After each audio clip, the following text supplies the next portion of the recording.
श्रीराम जय राम जय जय राम, श्रीराम जय राम जय जय Ram. 1 August.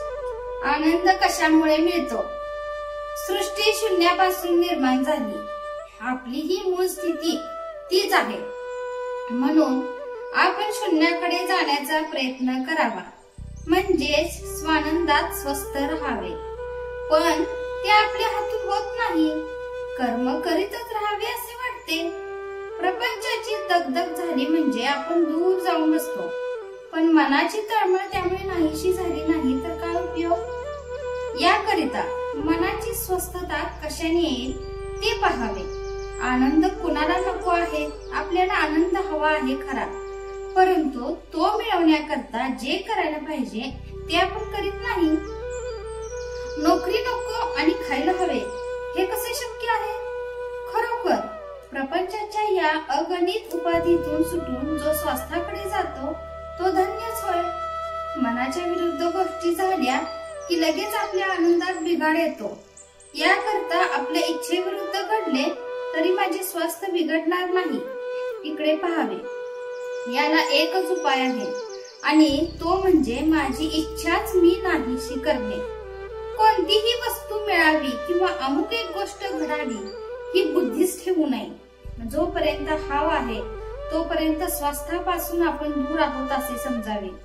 महत्वाकांक्षा खुशाल धरावी, पण त्यामुळे मनाला त्रास होऊ देऊ नये।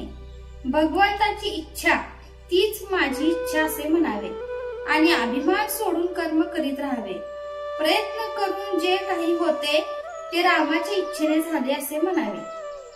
कर्तेपणाचा अभिमान सोडल्यानेच स्वास्थ्य लाभते। मागे घडलेल्या चांगल्या वाईट गोष्टी आठवत राहणे यामुळे आनंदात बिघाड येतो, तसेच उद्याची काळजी करीत राहणे यामुळेही मनाच्या स्वास्थ्यात व्यत्यय येतो।